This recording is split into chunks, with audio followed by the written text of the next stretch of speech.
Morning business breakfast షోకి స్వాగతం. So ప్రకృతి ముందు మానవ శక్తి ఏమాత్రం అన్నది మరోసారి రుజువైంది. సో విశాఖపట్నంలో హుద్హుద్ తుఫాన్ సృష్టించిన విలయం అందరికీ తెలిసిందే. సో ముందుగా విశాఖ వాసులందరికీ అలాగే ఉత్తరాంధ్ర వాసులు ఇన్ఫ్యాక్ట్ ఈ హుద్హుద్ తుఫాన్ ధాటికి దెబ్బతిన్న వారందరికీ కూడా టీవీ5 తరఫున బిజినెస్ టీం తరఫున సానుభూతి తెలియజేస్తున్నాం. అండ్ ముందుగా అలాగే at the same time state గవర్నమెంట్ని అక్కడి ఆంధ్రప్రదేశ్ ప్రభుత్వాన్ని అలాగే కేంద్ర ప్రభుత్వాన్ని కూడా అభినందించాలి. టెక్నాలజీ వినియోగం కావచ్చు లేదా ముందుగా వారు తీసుకున్న పునరావాస చర్యలు లాంటివి కావచ్చు, వీటన్నిటి వలన ప్రాణ నష్టాన్ని సాధ్యమైనంత వరకు తగ్గించగలిగారు. సో ఇది అభినందనీయమైన విషయం. సో హుద్హుద్ తుఫాన్ దాటికి దెబ్బతిన్న వారందరికీ సానుభూతితో పాటు రాష్ట్ర ప్రభుత్వానికి కూడా అభినందనలు. అండ్ అతి త్వరలో ఈ విపత్తు బారి నుంచి రాష్ట్రం కోలుకుంటుందని, విశాఖ నగరం కోలుకుంటుందని ఆశిస్తున్నాం. ఎందుకంటే Visakhapatnam is the next big hub for Andhra Pradesh in terms of industrial development కావచ్చు, ఇతరత్ర కమర్షియల్ యాక్టివిటీస్ కూడా విశాఖపట్నం ఒక పెద్ద హబ్ అవుతుందని ఊహిస్తున్న తరుణంలో ఇటువంటి తుఫాన్ దాటికి పెద్ద ఎత్తున నష్టం వాటిల్లటం అనేది నిజంగా విచారించాల్సిన అంశం. సో అతి త్వరలోనే విశాఖ నగరం అలాగే ఉత్తరాంధ్ర ప్రాంతం మొత్తం కూడా ఈ తుఫాన్ బారి నుంచి కోలుకోవాలని, నష్టం నుంచి తమను తాము రక్షించుకోవాలని కోరుకుంటున్నాం. ఇక మార్కెట్స్ విషయానికి వస్తే ఏషియన్ మార్కెట్స్ లో వీక్నెస్ కనిపిస్తుంది. ఉదయం గ్లోబల్ మార్కెట్స్ నష్టాల బాటలో ప్రయాణిస్తున్నాయి. అండ్ ఎస్జెక్స్ నిఫ్టీ కూడా మోర్ దెన్ 50 పాయింట్స్ నష్టంతో ట్రేడ్ అవుతుంది. సో బేర్ పట్ బిగిస్తోంది గ్లోబల్ మార్కెట్స్ మీద. సో సిబిఓఈ విక్స్ వోల్టైలిటీ ఇండెక్స్ చూస్తే మనకు 13% పెరిగింది. ఇండియా వోల్టైలిటీ ఇండెక్స్ కూడా 10% పెరిగింది. సో మార్కెట్స్ లో వోల్టైలిటీ అలాగే నష్టాలు అంటే గ్లోబల్ గా ఒక రిస్క్ ఆఫ్ మూడ్ కనిపిస్తోంది. ఎందుకంటే యూరోప్ నానాటికి కోలుకోలేని ఆర్థికంగా స్లోడౌన్ కొనసాగుతోంది. రికవరీ ఉంటుందని ఊహించిన తరుణంలో యూరోప్ లో స్లోడౌన్ కనిపించడం, అలాగే చైనీస్ డేటా వీక్ గా వస్తూ ఉండడం, ఇవన్నీ కూడా ఒక రిస్క్ ఆఫ్ మూడ్ ప్రధాన కారణంగా చెప్పుకోవచ్చు. యుఎస్ మార్కెట్స్ కోలుకున్నప్పటికీ, యుఎస్ ఎకానమీ కోలుకుంటున్నప్పటికీ ఈ ఇతర ప్రాంతాల్లో వస్తున్న ఆర్థికపరమైన మందగమనం అనేది మార్కెట్స్ మీద, గ్లోబల్ మార్కెట్స్ మీద ప్రభావం చూపిస్తుంది. సో ఇంత ముందు కూడా మనం చూసాం క్వాంటిటేటివ్ ఈజింగ్ ఉపసంహరిస్తున్న సమయంలో S&P 500 are even US indices లాంటివి నష్టపోతూ ఉండడం. సో క్వాంటిటేటివ్ ఈజింగ్ వన్ సమయం 2010లో ఇదే పరిస్థితి చూసాం. 2011లో కూడా మనం చూసాం S&P 500 ఆల్మోస్ట్ 19% పడింది. ఈసారి కూడా QE3ని ఉపసంహరిస్తున్నారు. ఇంకా మరికొద్ది నెలలు, మేబీ 1 or 2 months మాత్రమే మిగిలింది ఇక క్వాంటిటేటివ్ ఈజింగ్ పూర్తిగా ఉపసంహరించడానికి. సో ఈ సమయంలో S&P 500 పడుతూ ఉండడంలో ఎటువంటి ఆశ్చర్యం లేదు. ఇదే పరిస్థితి ఎమర్జింగ్ మార్కెట్స్ లో కూడా కనిపిస్తుంది. మనకు కూడా చూస్తున్నాం ఎఫ్ఐ లిక్విడిటీ బాగా డ్రై అయిపోతుంది. ఈ అంశాన్ని చాలా మంది విస్మరించారు. సో ఇప్పుడు ఈ అంశం లైమ్ లైట్ లోకి వస్తుంది, ఈ అంశం వెలుగులోకి వస్తుంది. సో ఎఫ్ఐఎస్ తమ ఎమర్జింగ్ మార్కెట్స్ సంబంధించి తమ అలొకేషన్స్ తగ్గించుకుంటూ వస్తున్నారు. అండ్ ఇంక్లూడింగ్ ఇండియన్ మార్కెట్స్ కూడా ఈ అంశం రాబోయే రోజుల్లో మరింత ఒకవేళ గనక ఎఫ్ఐ లిక్విడిటీ డ్రై అవుతూ వస్తే మాత్రం ఇండియన్ మార్కెట్స్ కి ఇది అనుకోని అనూహ్యమైన పరిణామంగా తీసుకోవాల్సి వస్తుంది. లాస్ట్ ఫ్రైడే కూడా చూసాం 720 కోట్ల రూపాయల వర్త్ స్టాక్స్ ని ఎఫ్ఐఎస్ అమ్మారు. సో ఈ నెలలో ఇప్పటిదాకా చూస్తే 2700 కోట్ల రూపాయల మేరకు ఎఫ్ఐఎస్ సెల్లింగ్ చేశారు. సో బయింగ్ ఆగిపోగా సెల్లింగ్ వాల్యూమ్స్ పెరుగుతున్నాయి. ఇది ఆందోళన కలిగించే అంశం. సో ఈ నేపథ్యంలోనే వరుసగా 3వ వారం కూడా నష్టాలతో ముగిశాయి లాస్ట్ వీక్ మన మార్కెట్స్. నేను ఫ్రైడే రోజు మార్కెట్ అవర్స్ తర్వాత వెలువడిన ఆగస్ట్ నెల ఐఐపీ నెంబర్స్ కూడా డిసప్పాయింట్ చేశాయి. ఇన్ఫాక్ట్ మార్కెట్స్ ఊహించిన దానికంటే చాలా చాలా తక్కువగా IIP growth rate just 0.4%. July నెలలో ఏదైతే 0.4% నమోదైందో ఇదే అంకె ఆగస్ట్ నెలలో కూడా కనిపించింది. సో కొంత మ్యాక్రో డేటా కూడా కొంత డిసప్పాయింట్ చేస్తుందని చెప్పుకోవాలి. రాబోయే రోజుల్లో కనీసం సెప్టెంబర్ ఐఐపీ నుంచి అయినా మనం ఇంతకుముందు మార్కెట్స్ ఏవైతే గ్రోత్ రేట్స్ ఊహిస్తున్నాయో ఆ గ్రోత్ రేట్స్ ను అందుకుంటుందని ఆశిద్దాం. ఈ నేపథ్యంలో ఈ గ్లోబల్ రిస్క్ ఆఫ్ మూడ్ నేపథ్యంలో గోల్డ్ ధరలు బలపడుతున్నాయి. గోల్డ్ ప్రైసెస్ ఆల్మోస్ట్ 2 weeks గరిష్ట స్థాయి దగ్గర ఉన్నాయి. $1,232 దగ్గర ట్రేడ్ అవుతుంది గోల్డ్ ప్రైస్. ఔన్స్ బంగారం ధర అంతర్జాతీయ మార్కెట్లో, అలాగే డాలర్ కూడా కొంత బలహీనపడింది. ఇక్కడ ఎన్ తో 3 weeks లో దగ్గర ట్రేడ్ అవుతుంది. ఎన్ డాలర్ మీద స్ట్రెంగ్త్ కనపరుస్తుంది. సో ఇవన్నీ కూడా కొంత మనకు కనిపిస్తున్న ఆర్థిక పరమైన సంకేతాలు. సో ఈ నేపథ్యంలో మార్కెట్స్ పరిస్థితి ఏ విధంగా ఉండబోతుందో వివరించేందుకు అనలిస్ట్ మనతో సిద్ధంగా ఉన్నారు. సో మార్కెట్స్ లో 3 వీక్స్ గా వరుసగా మనం ఇండిసెస్ పరంగా నష్టాలు చూస్తున్నాం. అలాగే కొంత మిడ్ క్యాప్స్ స్మాల్ క్యాప్స్ లోనూ కరెక్షన్ చూసాం. సో ఈ కరెక్షన్ ఇంకా కొనసాగుతుంది అనుకుంటున్నారా? ఎంతకాలం కొనసాగే అవకాశం ఉంది? యా, డెఫినెట్లీ అండి. ఎందుకంటే మనం గతంలో చెప్పినట్టు it's only eventually the results which are going to dictate the terms for the future trend of the market అని చెప్పాం కాబట్టి డెఫినెట్లీ మనకి నవంబర్ 1st, 2nd వీక్ దాకా కూడా ఐ థింక్ ఈ కన్సాలిడేషన్ టు స్లైట్ వీక్నెస్ అనేది మార్కెట్ లో కొనసాగే అవకాశం ఎక్కువగా కనిపిస్తుందండి. But that should be used as an opportunity. ఎందుకంటే గోయింగ్ ఫార్వర్డ్ మనకి definitely I think things are going to be better over the next few quarters, not within the next few weeks or months. కాబట్టి next 1 or 2 weeks లో మనకి results flow అనేది కొద్దిగా ఉద్రిక్తం అవుతుంది. So ఈ context లో whichever companies or sectors which are doing well, అంటే మనకి ఇప్పుడు మళ్ళీ డాలర్ రూపీ ప్యారిటీ చూసుకుంటే ఆల్మోస్ట్ అబౌట్ 25 to 30 పైసా కొంచెం వీక్నెస్ అనేది మనం చూసాం లాస్ట్ 1 or 2 డేస్ లో. సో ఐ థింక్ అగైన్ మెల్లిగా సెక్టోరల్ చర్నింగ్ అనేది ఉంటుందండి. Probably IT and even pharmaceuticals which are major dollar export earning companies అటువంటివి. సో ఇవి పక్కన పెడితే మనకి definitely season of festivals Hess already began అని చెప్పుకోవచ్చు. కాబట్టి I think automobile and auto ancillary also will take a demand పరంగా కొద్దిగా ఎక్కువ కనిపించే అవకాశం మనకు ఉందండి.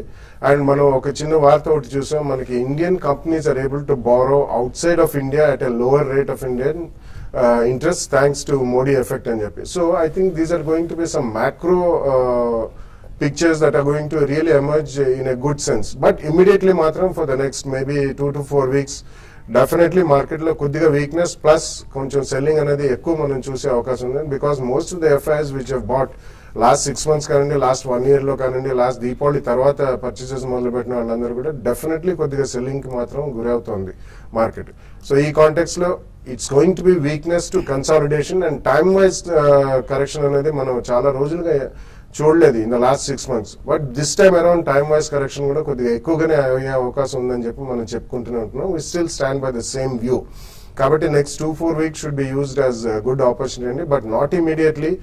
Wait for the price correction and wait for the price discovery over the next 2 to 4 weeks. After that we can take a good picture, and then bulk money commit cheskune vallaki matram I think that would be one of the finest times to invest in cheppochu. SIP vallu they can definitely start buying on any major weakness, or month on month SIP through mutual funds kone vallu matram definitely they can have, instead of SIP, value based investment program. కొద్దిగా పడ్డప్పుడు ఎక్కువ money పంపించగలిగితే చేయండి. So FII selling కొనసాగుతోంది. And last week కూడా maybe we're one of the first people to alert investors about quantitative easing withdrawal. So quantitative easing withdrawal జరుగుతున్న కొద్దీ Indian markets కి ఎఫ్ఐఎస్ ఫండ్స్ తగ్గిపోతున్నాయి.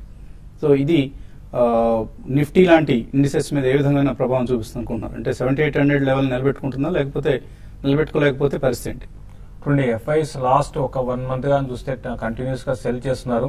అంటే మరి ఈక్విటీలో చేస్తున్నారు, ప్లస్ ఇంకోటి వాళ్ళ ఆప్షన్స్ లో చూస్తే లాస్ట్ మనకి మంత్ ఆప్షన్స్ లో చూస్తే వాళ్ళు ఎక్కువగా ఆప్షన్స్ లో ఎక్కువ ఇన్వెస్ట్మెంట్ అంటే ట్రేడింగ్ పరంగా పొజిషన్స్ తీసుకుంటున్నారు. కాబట్టి ప్రస్తుతం ఏంటంటే వాళ్ళు షార్ట్ మార్కెట్ లో షార్ట్ పొజిషన్స్ ఎక్కువ బిల్డ్ చేస్తున్నారు. ఏమాత్రం నిఫ్టీ ఒక 100-150 పాయింట్స్ పెరగగానే హ్యూజ్ సెల్లింగ్ అనేది నిఫ్టీ ఫ్యూచర్స్ లో చూస్తున్నాం, బ్యాంక్ నిఫ్టీలో, తర్వాత స్టాక్ ఫ్యూచర్ లో చూస్తున్నాం.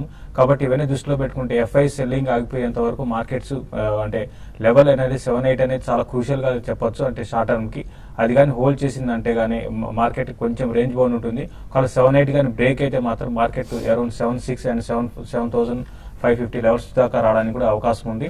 కాబట్టి ఈ రోజు 1-2 రోజుల్లో కొంచెం మార్కెట్స్ ఇంపార్టెంట్ అని చెప్పొచ్చు టెక్నికల్ పరంగా చెప్పాలంటే. ఎందుకంటే ఈ రోజు మార్కెట్ అయిపోయినాక రిలయన్స్ రిజల్ట్ ఉన్నాయి, తర్వాత వచ్చే కొద్ది రోజుల్లో కూడా రిజల్ట్స్ చాలా కంపెనీస్ రిజల్ట్ అనౌన్స్ చేస్తుంది. కాబట్టి నా ఉద్దేశం ప్రకారం ఈ రోజు రేపట్లో ఒక 7-8 కానీ పైన సస్టైన్ కాగలిగితే మార్కెట్ లో మళ్ళీ ఒక అప్ ట్రెండ్ వచ్చి మళ్ళీ డౌన్ ట్రెండ్ ఉంటుంది.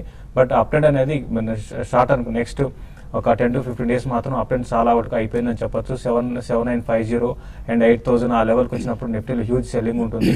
కాబట్టి ట్రేడర్స్ అనేది ఒక ట్రేడింగ్ రేంజ్ లో ఉంది కాబట్టి దాని దృష్టిలో పెట్టుకుని ట్రేడ్ చేసుకోమంటాను. దీంతో పాటు గ్లోబల్ క్యూస్ అనేవి కూడా చాలా నెగిటివ్ ఉంటున్నాయి. ఒక యూరోప్ సైడ్ చూస్తే చాలా నెగిటివ్ డేటాస్ రావడం, తర్వాత ఈవెన్ ఏషియన్ మార్కెట్స్ లో కూడా తైవాన్ ఈ రోజు దగ్గర 2.5% పడడం, హ్యాంగ్సెంగ్ కూడా చాలా వీక్ గా ఉంది. సో ఇవన్నీ దృష్టిలో పెట్టుకుంటే మార్కెట్ వచ్చే కొద్ది రోజుల్లో సెల్ అండ్ ర్యాలీస్ అని చెప్పొచ్చు. బట్ కొన్ని సెలెక్టెడ్ స్టాక్స్ లో కూడా, అంటే ఇన్ని రోజులు మనం ఫార్మా స్టాక్స్ గురించి అనుకుంటాం చాలా స్ట్రాంగ్ ఉన్నాయి, వాటిలో కూడా 3 to 4% కరెక్షన్, అంటే లాస్ట్ 1.5 year అటువంటి కరెక్షన్ చూడలేదు. వాటిలో కూడా కరెక్షన్ వస్తుంది కాబట్టి వాటిలో కూడా కొంచెం జాగ్రత్తగా ఉండమని చెప్తాను. ఏదైనా కూడా ఈ రోజు రేపటి మాత్రం మార్కెట్ క్లీన్ గా 7,820 and 7,018 లెవెల్ వాచ్ చేయమని చెప్తానండి. అలాగే ఇవాళ రిలయన్స్ ఇండస్ట్రీస్ రిజల్ట్స్ వెలువడబోతున్నాయి. మార్కెట్ అవర్స్ తర్వాత వస్తాయి రిలయన్స్ రిజల్ట్స్. ఒక ఫ్లాట్ రిజల్ట్ నే మార్కెట్ ఎక్స్పెక్ట్ చేస్తుంది. ఎందుకంటే జిఆర్ఎంస్ గ్రాస్ రిఫైనింగ్ మార్జిన్స్ ఇవి ఈ క్వార్టర్లో లాస్ట్ క్వార్టర్లో బాగా తగ్గిన పరిస్థితి కనిపిస్తుంది మనకు. సో జిఆర్ఎంస్ వీక్ అయిన కొద్దీ రిలయన్స్ రిజల్ట్లో మనకు వీక్నెస్ కనిపిస్తుంది. అయితే ఇదే సమయంలో పెట్రోకెమికల్స్ బిజినెస్ లో కొంత గ్రోత్ దాన్ని కాంపెన్సేట్ చేసే అవకాశం ఉందంటున్నారు. ఎనివే మార్కెట్ అవర్స్ తర్వాత రిలయన్స్ Q2 నెంబర్స్ వెలువడబోతున్నాయి. కాలర్స్ లైన్ లో ఉన్నారు. విజయవాడ నుంచి Krishnaveni first caller. Hello hello అడగండి కృష్ణవేణి. నేను మ్యాస్టెక్ 294 లో తీసుకున్నా అండి. అది హోల్డ్ చేయొచ్చా లేకపోతే ఇప్పుడేమో అది 270కి వెళ్ళింది. యా అన్ని స్టాక్స్ లోనూ కొంత కరెక్షన్ కనిపిస్తుంది మనకు. మ్యాస్టెక్ కూడా దీనికి మినహాయింపు ఏం కాదు. అవునండి, మాస్టెక్ కొంచెం కరెక్షన్ లోనే ఉందండి. మళ్ళీ మీ 270, 280 లెవెల్స్ అనేది కొంచెం టైం పట్టే అవకాశం ఉంది. చూడండి ఈ రోజు రేపట్లో 255 దగ్గర ఆగితే మళ్ళీ స్టాక్ లో ఒక అప్ ట్రెండ్ ఉంటుంది. బెటర్ ఏంటంటే మీరు షార్ట్ టర్మ్ ట్రేడింగ్ కోసం అయితే మాత్రం అరౌండ్ 280 ఆ లెవెల్స్ కి వచ్చినప్పుడు మీరు దీంట్లోంచి బయటపడడానికి ప్రయత్నించమని చెప్తాను. మరిన్ని కాల్స్ తీసుకోబోయే ముందు కాసేపు ప్రకటనలు.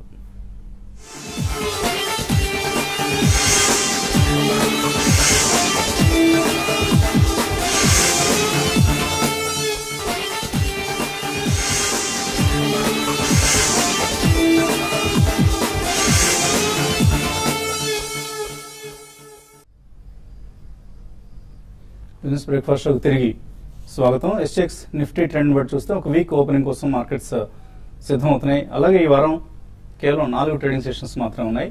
ఎల్లుండి అంటే బుధవారం రోజు అక్టోబర్ 15 అసెంబ్లీ ఎలక్షన్స్ ఉన్నాయి మహారాష్ట్రలో. ఈ సందర్భంగా ఎక్స్చేంజెస్ కు ట్రేడింగ్ హాలిడే ప్రకటించారు. తర్వాత కాలర్ లైన్ లో ఉన్నారు. ముంబై నుంచి వాసు. Hello hello sir. అడగండి వాసు. సార్ మేము వాక్ ఫార్మ్ 796 లో బై చేసాము. దాని పొజిషన్ ఏంటి సార్? సార్ చెప్పగలరా వాక్ ఫార్మ్ గురించి? వాక్హార్ట్ ఫార్మా కొన్నారా 796 లో? ఏం చేయాలి? వాక్హార్ట్ ఫార్మా మీరు హోల్డ్ చేయమని చెప్తారు. అంటే రీసెంట్ గా ఈ స్టాక్ లో కొంచెం అప్ ట్రెండ్ చూస్తున్నాము. కరెంట్ లెవెల్స్ నుంచి స్టాక్ ఇంకా పెరగడానికి అవకాశం ఉందండి. అయితే కొన్ని నెగిటివ్ న్యూస్ వచ్చినా కూడా మళ్ళీ స్టాక్ లో ఒక డౌన్ ట్రెండ్ ఆగిపోయి ఒక మేజర్ అప్ ట్రెండ్ కి స్టాక్ లో ఉంది. దాంతోపాటు ఫార్మా స్టాక్స్ అన్ని కూడా చాలా అప్ ట్రెండ్ అనేది కొనసాగుతుంది. కాబట్టి వర్కౌట్ ఫార్మా అని మీరు హోల్డ్ చేయమని చెప్తానండి. కొద్దిగా ఏదైనా న్యూస్ ఫ్లో లాంటివి ఉన్నప్పుడు ఫాలో అవుతూ ఉండండి. మనం రీసెంట్ గా కూడా చూస్తాం నోవార్తిస్ మీద 300 crores పెనాల్టీ విధించడం చూస్తున్నాం. NPPA ఇటువంటి డెవలప్మెంట్స్ ఏమైనా వస్తున్నాయని కూడా ఫార్మా కంపెనీస్ ఈ మధ్య రకరకాల న్యూస్ వెంటాడుతూ ఉన్నాయి. తర్వాత కలర్ పూణే నుంచి చిరంజీవి. హలో అడగండి Chiranjeevi. Very good morning. Good morning. నా దగ్గర ఆప్టెక్ లిమిటెడ్ ఒక 2500 ఉన్నాయండి. 118 మీద కొన్నాము. వాటి పరిస్థితి ఏంది? ఇప్పుడు ఉంచమంటారా లేకపోతే యావరేజ్ చేయమంటారా లేకపోతే ఈ రేట్ లో తీసేసి వేరే ఏదైనా కొనుక్కొని బిజినెస్ చేసుకోమంటారా? బిజినెస్ అంటే ఏం బిజినెస్ చేస్తారండి? వేరే బిజినెస్ అంటే వేరే కొనుక్కోవడం. వేరే షేర్ కొనుక్కోవచ్చు అని. ఓకే, అంటే మరి డబ్బు తీసేసి వేరే బిజినెస్ ఏదైనా చేస్తారన్న అభిప్రాయం కలిగింది. సో ఆప్టెక్ పరిస్థితి I think at least some quantity you should sell అండి. కొద్దిగా అమ్మి వేరే దాంట్లోకి షిఫ్ట్ అవ్వడం మంచిది. ఎందుకంటే ఆప్టెక్ అనేది basically they're into education business అండి ఇండియాలో. సో అది అంత ఈవెన్ అన్ఆర్గనైజ్ సెక్టర్ లో కూడా it's really taking over the organized sector anamata. NIT Limited happens to be slightly better company than Aptech andi. So almost half the price lo meeku adi quote avutundi. So meer koncham indulonchi shift ayi NIT Limited ote and itaratra vere auto answers gaani lathe maybe a pharmaceutical company or even a FMCG, India based FMCG companies kuda. Endukante most of the defensives koddiga I think they'll take a back seat kabatti iటువంటి వాటిలోకి shift అవ్వండి. 2500 quantity ఉంది కాబట్టి కొద్దిగా definitely shift అవ్వడం అనేది it's good అంశం అండి. So బాగా అండర్ పర్ఫార్మ్ చేస్తున్న స్టాక్ ఇది ఆప్టెక్. అన్ఫార్చునేట్లీ మీకున్న కొంత పొజిషన్ అయినా వేరే కంపెనీకి షిఫ్ట్ అయ్యే ప్రయత్నం చేయండి. రాయచోటి నుంచి సుధాకర్. హలో హలో అడగండి సుధాకర్. నమస్తే. యాక్సిస్ బ్యాంక్ ఈ రేట్ లో కొనొచ్చా సార్? యాక్సిస్ బ్యాంక్ ఎంతకాలం హోల్డ్ చేస్తారు? 2 to 3 months. 2 to 3 months అంటే మీరు రిజల్ట్ వరకు వెయిట్ చేయండి. రిజల్ట్ ఎలా వస్తుందో చూసి దాన్ని బట్టి డెసిషన్ తీసుకోవడం అనేది కరెక్ట్ పద్ధతి అవుతుంది. చూడండి యాక్సిస్ బ్యాంక్ విషయానికి వస్తే కొంచెం కరెక్షన్ అనేది కొనసాగడానికి అవకాశం ఉందండి. అరౌండ్ 420 నుంచి స్టాక్ రివర్స్ అయ్యి అరౌండ్ 380 దగ్గర ట్రేడ్ అవుతుంది. ఇప్పుడు ఇమీడియట్ ట్రెండ్ అయితే 380 దగ్గర హ్యూజ్ రెసిస్టెన్స్ అనేది ఫేస్ చేయొచ్చు, అరౌండ్ 360 దాకా రావచ్చు. ప్లస్ ప్రైవేట్ బ్యాంక్స్ రిజల్ట్ ఈ రోజు నుంచి స్టార్ట్ అవుతాయండి. చూడండి కొంచెం బాగుంటే మాత్రం అరౌండ్ 360 దగ్గర ఆగొచ్చు. 360 దగ్గర మీరు వచ్చినప్పుడు మీరు బై చేయమని చెప్తారండి. తర్వాత సురేష్ బాబు చిరాల నుంచి. హలో హలో అడగండి సురేష్. సార్, ఇప్పుడు షేర్స్ కొనడం అమ్మడం చేసేటప్పుడు ఈ షేర్స్ కొనేటప్పుడు అమ్మేటప్పుడు తప్పనిసరిగా మనం చూపించాలండి అకౌంట్ ఏమన్నా? ఎవరికి? ఇన్కమ్ ట్యాక్స్ వాళ్ళకా? అకౌంట్ చూపించాలి, ఇన్కమ్ ట్యాక్స్ అకౌంట్ చూపించాలి, చిన్న చిన్న వాళ్ళం, లేకపోతే అంటే మీరు టీవీ వాల్యూమ్ తగ్గించండి, అది ఇది వింటూ కన్ఫ్యూజ్ అయిపోతారు. ఓకే అండి, అయినా టైం వేస్ట్ అవుతుంది మనకి. ఐటీ ఎస్ఎస్సీనా కాదా అన్నదే అడుగుదాం అనుకున్నాం మనం అయింది. అయినా కాకపోయినా కూడా చిన్నవాళ్ళైనా పెద్దవాళ్ళైనా సరే ట్రేడింగ్ యాక్టివిటీని ఐటీకి వెల్లడించాలా? 100% అండి. ఎందుకంటే first of all account open చేసేటప్పుడే పాన్ కార్డ్ అనేది ఇట్స్ మ్యాండేటరీ, మనం ఇవ్వాలి. కాబట్టి డేటాబేస్ అనేది తప్పకుండా ఇన్కమ్ ట్యాక్స్ వాళ్ళ దగ్గర ఉంటుందండి. కాబట్టి there is nothing to worry about, there is nothing to get scared about. మనం ట్రేడింగ్ యాక్టివిటీ మనం చూపించకపోయినా ఇన్ టర్మ్స్ ఆఫ్ ఒకవేళ వాల్యూమ్ ఆఫ్ ట్రేడింగ్ చాలా హై ఉంటే డెఫినెట్లీ వాళ్ళు డేటాబేస్ నుంచి తీసుకుంటారండి. మీరు పాన్ కాపీ ఇచ్చి మీరు అకౌంట్ ఓపెన్ చేస్తారు కాబట్టి మీ trading activity as well as investment activity invest చేసి మీరు మోర్ దెన్ 1 year ఉంచుకుంటే it's not subject to tax. మీరు చక్కగా క్షుణ్ణంగా డిస్క్లోజ్ చేసి అది ట్యాక్స్ రిటర్న్ ఫైల్ చేయగలిగితే డెఫినెట్లీ మీకు అది నెక్స్ట్ ఇయర్ కి whenever you realize the money అదంతా కూడా మీకు clean and white money in the bank ఉంటుంది. నెంబర్ 1. నెంబర్ 2, ఒకవేళ లాసెస్ వస్తే ఆ లాసెస్ అనేది మీరు 8 years దాకా క్యారీ ఫార్వర్డ్ కూడా చేసుకోవచ్చండి. So definitely you should disclose when you file for income tax return.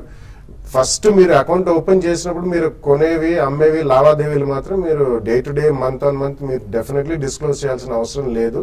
Income tax file చేసేటప్పుడు at the end of the year before 31st of July next year తప్పకుండా disclose చేసి file చేయడం అనేది చాలా ఉత్తమం అండి.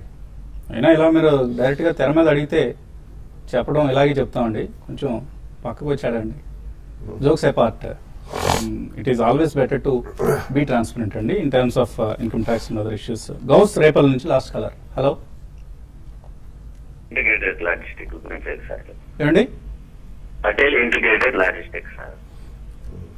Patel engineering, Patel integrated logistics. Integrated logistics. Okay okay. Patel logistics కొన్నారా ఇది?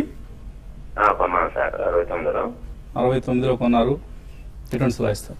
రీసెంట్లీ అది ఆల్మోస్ట్ అబౌట్ 35-40 నుంచి నియర్లీ డబుల్ అయిందండి. లాస్ట్ 2 months లోనే అయింది. ఎందుకంటే వాళ్ళు ఒక ఒప్పందం Amazon.com తో కుదుర్చుకున్నారు ఫర్ ది డెలివరీ. లాజిస్టిక్స్ లో ఇది లిస్టెడ్ కంపెనీలో గతి, బ్లూ డాట్ ఇటువంటి కంపెనీస్ తో సమానంగా రీసెంట్ టైమ్స్ లో it has taken a huge up turn. ఎందుకంటే వాళ్ళు కుదుర్చుకున్న ఒప్పందంలో 70 lakhs per month వాళ్ళకి రెవెన్యూ డైరెక్ట్లీ ఫ్రమ్ అమెజాన్ వస్తుంది. అండ్ లాస్ట్ 2 months లో మోర్ దెన్ డబుల్ అయింది. సో అప్వర్డ్ సర్క్యూట్స్ కూడా 3-4 circuits అప్వర్డ్ కొట్టి కొంచెం 1 or 2 times ట్రేడ్ అవుతుంది. కరెంట్లీ ఉంచమనే చెప్తానండి మీరు కొన్నది. In case there is 15-20% decline definitely I think you should buy, but have at least 2-year view అండి. It's decent company, you can hold on to it. Sivakumar Namburi Nocil 43 రూపాయలు తీస్తున్నారు. అలాగే వాడల్ కామెడీస్, ఇది ఎటువంటి కంపెనీ తెలియదు. ఇది ఎనివే నోసిల్ గురించి ఎటువంటి సలహా ఇస్తారు? నోసిల్ ఇప్పుడు ఇమీడియట్ గా అయితే స్టాక్ ఈ లెవెల్ ఆగొచ్చండి. ఆల్రెడీ మనం చూసాం 15 రూపీస్ నుంచి నాన్ స్టాప్ గా పెరిగింది. ప్లస్ స్టేబుల్ గా ఉంటుంది. మీరు ఆల్రెడీ ఉంటే మాత్రం హోల్డ్ చేయండి. గిరిప్రసాద్, ఇన్ఫోసిస్ 3000 పుట్ తీసుకోవచ్చా? బోనస్ షేర్స్ ఉన్నాయి కాబట్టి. బోనస్ కి పుట్ కి సంబంధం ఏంటి తెలియదు. ఇన్ఫోసిస్ అయితే చాలా స్ట్రాంగ్ ఉందండి. మనం లాస్ట్ ట్రేడింగ్ సెషన్ లో న్యూ హైస్ కి రావడం చూసాము. కాబట్టి ఇటు వచ్చినప్పుడు ఇంకా న్యూ హైస్ కి వెళ్ళే అవకాశం ఉంది. మీరు ఆల్రెడీ తీసుకుంటే మాత్రం ఒకసారి డిప్ వచ్చినప్పుడు ఎగ్జిట్ కమ్మంటారు. ఫ్రెష్ గా అయితే వద్దని చెప్తానండి. 16th నుంచి ఎక్స్ డివిడెండ్ అయితే అవుతుందండి, బట్ దీని బోనస్ సంబంధించి ఇంకా రికార్డ్ డేట్ ఇవ్వలేదు. మంజునాథ్ అడుగుతున్నారు, నిఫ్టీ 8200 కాల్ ఉన్నాయి, ఏం చేయాలి? 8200 కాల్ ఏంటంటే ఇప్పట్లో మార్కెట్ పెద్దగా పెరిగే అవకాశం లేదు కాబట్టి ఒక ర్యాలీస్ వచ్చినప్పుడు మీరు బెటర్ ఏంటంటే మీరు కాల్ నుంచి ఎగ్జిట్ కమ్మని చెప్తానండి. వోల్టాస్, ఐలాండ్ ఎఫ్ఎస్ ట్రాన్స్పోర్టేషన్, ఈ రెండు మీడియం టర్మ్ కోసం ఎలా ఉంటాయి? రామకృష్ణ అడుగుతున్నారు. ఇందులో వోల్టాస్ అయితే మీరు మీడియం టర్మ్ కి బై చేయొచ్చండి, బట్ ఇమీడియట్ గా అయితే మిడ్ క్యాప్ లో అంత అగ్రెసివ్ బయింగ్ రావట్లేదు కాబట్టి వెయిట్ చేయండి. 205 ఆ లెవెల్ కి వచ్చినప్పుడు మీరు వోల్టాస్ ని పిక్ చేసుకోమని చెప్తాను. నాగరాజు, క్రూడ్ క్రాక్ వలన బెనిఫిట్ అయ్యే టాప్ 2 కంపెనీస్ ని రికమెండ్ చేయమంటున్నారు. There are several companies and sectors అండి. సో ఓన్లీ 2 companies అంటే ఇట్స్ డిఫికల్ట్.